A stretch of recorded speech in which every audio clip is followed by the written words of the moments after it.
Bonsoir Christian Jacob. Bonsoir. Merci d'être l'invité de BFM TV. En exclusivité, ce soir, vous allez réagir bien sûr, comme président du groupe UMP et député de Seine-et-Marne, à tout ce qui se passe autour de cette affaire Bettencourt. On pourrait dire le retour, hein. On en reparle. Avec la toute dernière information, puisque l'infirmière, l'ex-infirmière de Madame Bettencourt a confié à Marianne II: je n'ai pas parlé à la greffière, mais on m'a menacé de mort. Alors je rappelle qu'Isabelle Prévôt-Després, dans le livre Sarkozy m'a tué de nos deux confrères du Monde, aurait affirmé qu'elle avait dit oralement, et non sur procès verbal, qu'elle aurait parlé d'enveloppe remise à Nicolas Sarkozy.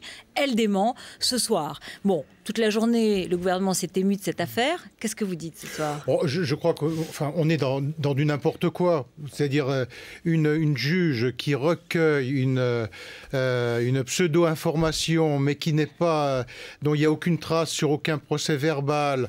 Cette même juge qui est dessaisie par la plus haute juridiction. Elle n'est pas dessaisie par le président de la République ou le Premier ministre. Elle est dessaisie par la chambre régionale, la chambre criminelle, la Cour de cassation. Et donc maintenant, elle nous explique qu'elle a recueilli des hypothétiques témoignages, mais dont on ne retrouve aucune trace ailleurs, et dont l'auteur dément avoir tenu ses propos. On est dans n'importe quoi. Je pense que peut-être que Mme Prévôt-Després, vous savez, il va peut-être se passer ce qui s'est passé avec d'autres juges. Peut-être qu'elle va suivre l'exemple de M. Alphen, de Mme Wingeski, de Mme Joly. On va la retrouver peut-être dans quelques mois candidate à une élection sur une liste de gauche ou d'extrême gauche. Les trois autres avaient aussi procédé de cette manière. On crée le buzz, et puis bizarrement, on les retrouve candidats sur une liste d'opposition. Je veux dire, voilà, on arrive dans l'ambiance de campagne avec ce qu'il y a de moins bon dans les ambiances de campagne. Alors, est-ce que, pour autant, du coup, je ne sais pas, Nicolas Sarkozy va porter plainte pour calomnie, pour information calomnieuse, je ne sais pas, est-ce que vous voulez qu'il y ait des suites judiciaires? Parce que la gauche dit, il faut qu'il y ait une enquête, il faut que l'enquête continue. Ils n'accusent pas, mais ils disent, il faut qu'il y ait une enquête. Oui, attendez, on est sur n'importe quoi. C'est quelqu'un, j'ai entendu que quelqu'un m'a dit, etc. Et le même auteur qui est cité dans le livre dit non, je n'ai pas tenu ces propos. Et la juge dit, mais moi j'ai eu l'information, mais ça n'était pas sur un... C'est n'importe quoi. Et je vous dis, on va vraisemblablement, on verra, mais peut-être que dans quelques mois, on va découvrir que cette Madame Prévôt-Després, eh bien, je vous dis, comme Madame Eva Joly ou d'autres, on va la retrouver leader de la gauche ou de l'extrême gauche. Donc pas d'enquête a priori, pour vous, c'est pas utile. Je ne sais pas, c'est pas de ma responsabilité de dire ça. Vous savez, c'est toujours compliqué sur ce genre de choses. Calomnier, il en restera toujours quelque chose. Mais on est vraiment dans... Je veux dire, un travail qui normalement doit être un travail de fond sur ce genre de livre qui pose quand même problème. Alors, et puis le problème d'éthique de la juge. Un juge qui rend public des informations qu'elle aurait reçues mais dont il n'y a aucune trace et démentie par l'auteur.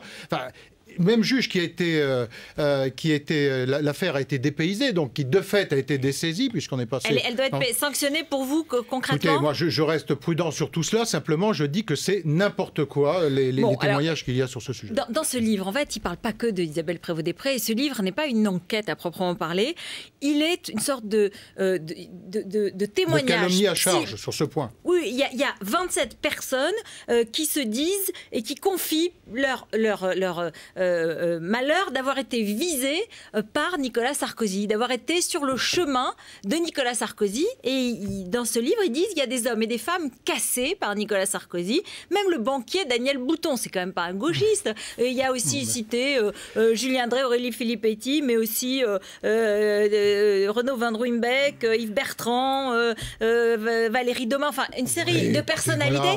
Non, il y a un système. Non mais attendez, est-ce qu'il y a une sorte de système Sarkozy qui on est sur un livre à charge, quelques mois avant un rendez-vous majeur que sont les élections présidentielles. Appelons un chat un chat. Vous croyez que c'est le hasard si ce type de livre sort à l'automne, au moment où on est à 8 mois de la campagne présidentielle? Bon, que les uns et les autres, et ça nous arrive à tous dans notre métier de la vie publique d'une manière générale, d'avoir des moments de rancœur ou d'agacement, et ensuite on peut les monter en exergue, et donc on est sur un livre à charge qui, comme il y en a eu beaucoup d'autres. Oui, mais regardez, Jean-Jacques Ayagon, par exemple, aujourd'hui, on le remercie, il n'est plus président du château de Versailles. Attendez, non mais il arrive à l'âge de la retraite. Je suis désolé, c'est peut-être pas la date de naissance. Non, mais attendez, la date de naissance de Jean-Jacques à l'Élysée. Non, la date de naissance de Jean-Jacques Ayagon, permettez-moi de dire que c'est peut-être pas Nicolas Sarkozy qui l'a décidé. Non mais, on est d'accord là-dessus. Parce que c'est ça qui fait que Jean-Jacques Ayagon a 65 ans. Oui, mais parfois il y en a qui restent après, il y en a qui restent un peu plus. Mais que Jean-Jacques Ayagon voit ses parents, quoi. Il a 65 ans. Bon anniversaire, Jean-Jacques. Mais toutefois, c'est vrai qu'il y a le sentiment que lorsque quelqu'un se met sur le chemin du président, peut-être qu'au lieu qu'il prenne de la hauteur, il les ciblerait personnellement et il en fait une obsession personnelle. Non. Moi, je fais partie des gens qui ont eu des débats. Oui, vous venez du camp chiracien, donc vous n'êtes pas sarkozyste d'origine. Je ne suis pas ce qu'on appelle un sarkozyste historique. J'ai eu des vrais débats et discussions avec Nicolas Sarkozy, des points de désaccord, mais écoutez, j'ai jamais le sentiment qu'il y ait des fatwas ou je ne sais quoi qui soient lancés sur les uns et les autres. Non, on est sur un livre politique, à charge, voilà, bon, il faut le prendre pour ce qu'il est. Alors la politique encore, avec Dominique Strauss-Kahn qui rentrerait dès ce dimanche matin. Quel comité d'accueil souhaiteriez-vous pour lui ? Ça, c'est le problème des socialistes, vous savez. Bon, c'est le problème de ses amis. Bon, j'ai noté qu'ils étaient de moins en moins nombreux, d'heure en heure. Là, d'un seul coup, Mme Aubry, qui appuyait toute la légitimité de sa candidature sur M. Strauss-Kahn, là, d'un seul coup, prend ses distances. Enfin, écoutez, c'est le problème des socialistes. Laissons-les se débrouiller. J'ai jamais eu beaucoup de sympathie pour M. Strauss-Kahn. Je me suis exprimé très largement sur ce sujet. Vous avez été critiqué pour les mots que vous aviez utilisés, exactement. qui n'étaient pas du terroir. Oui, d'ailleurs, ce que je maintiens. Mais bref, au-delà de ça, c'est le problème des socialistes qui se débrouillent entre eux. Il va s'exprimer peut-être. Vous pensez qu'il faut qu'il s'excuse, qu'il faut qu'il... Écoutez, on est dans une triste affaire de droit commun. Donc laissons cette affaire pour ce qu'elle est. C'est une affaire de droit commun qui est triste au possible. Moi, j'entendais le témoignage, l'intervention de Mme Aubry qui disait qu'elle ressentait ce que les femmes ressentaient. Bon, je n'ai pas d'idée, donc j'adopte les vôtres. Moi, j'aurais été curieux qu'elle nous dise au moins ce qu'elle en pensait, elle, plutôt que de dire « je pense la même chose que toutes les femmes ». Oui, bon, qu'est-ce qu'elle en pense, elle, Mme Aubry ? C'est le problème des socialistes. Voilà. Pour vous, sur une triste affaire de droit commun. Moi et je pense que s'il y a un commentaire à faire, c'est peut-être appeler, disons, à la décence, à la retenue.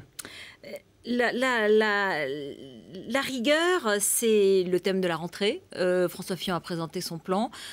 Aujourd'hui, une commission parlementaire, qui est la commission des finances, qui examine évidemment le projet justement budgétaire, de collectif budgétaire, a commencé à défaire peut-être un peu, à détricoter ce qu'a fait François Fillon.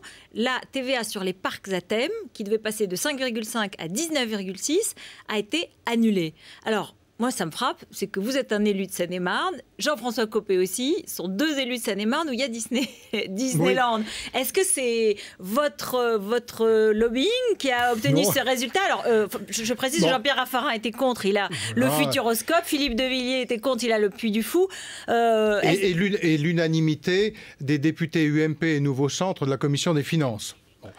Vous savez, quand on établit un plan de on établit un plan de cette ampleur qui est en année pleine avec des recettes prévisibles de 4,5 milliards à 5 milliards. Là, on était dans ce cadre-là sur une mesure à 90 millions et en l'examinant de près, je pense que cette mesure n'était d'une part, difficile à mettre en place parce que vous citez l'exemple de Disney. En fait, Disney était encadré par une convention qui avait été signée depuis 1987 et surtout, au-delà de Disney, l'ensemble des petits parcs étaient directement concernés par cette mesure avec un impact très important. C'est-à-dire que quand on touche à la TVA, ces parcs, pour conserver de l'attractivité, sont obligés d'investir dans des animations nouvelles. Donc, ils sont en investissement régulier. Donc, toucher sur la TVA, ça portait à conséquences directes et également en termes d'emploi. Donc, c'est l'évaluation des parlementaires qui l'ont fait, et ça a été unanime. Donc, vous savez, quand on établit le débat... Ça veut dire que le Premier ministre et autour du Premier ministre, on est allé trop vite, on n'a pas évalué les conséquences... Ça ne veut pas dire ça, ça veut dire qu'on a un Parlement... On a fait un peu tour de briques et de ça veut dire qu'on a un Parlement qui travaille et qui existe. Et que c'est le rôle, et les députés sont dans leur rôle, et que la loi, ça n'est pas l'exécutif qui l'a fait, c'est le Parlement. Et donc l'exécutif a proposé un projet de loi qui est étudié en commission. Les commissaires ont apporté des modifications. Il va y en avoir beaucoup d'autres, des modifications comme ça ? Peut-être d'autres, il y a d'autres sujets qui méritent débat. Il y a un débat, une réflexion qui est engagée en ce moment sur les plus-values immobilières. On regarde également, le but est d'arriver au même montant. C'est-à-dire qu'il faut tenir nos engagements, c'est-à-dire ne pas dépasser les 5,7 de déficit.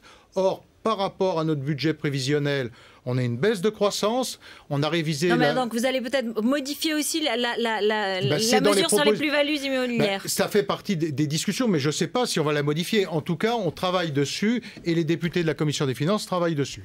L'UMP se réunit ce week-end à Marseille. Quand même, le climat de l'été était un petit peu tendu. Je sais que vous avez beaucoup ironisé sur La Rochelle, sur les socialistes sur les divisions, c'est quand même dur de voir ce parti exploser sur ces divisions sans aucun sujet de fond ne soit évoqué. C'est quand même assez formidable. Les sujets de fond, il y en a eu à l'UMP, parce que par exemple Dominique Bussereau... toutes les semaines.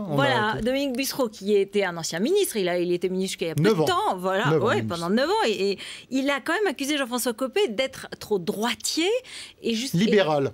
Oui, libéral, c'était le mot. Bon, alors, simplement, moi, je remarque que... Pour Dominique Bussereau, qui vient du Parti libéral, d'ailleurs, qui vient de DL. Mais bref, mais oui. Bon, en tout cas, on a l'impression qu'il y a une accusation de droitisation.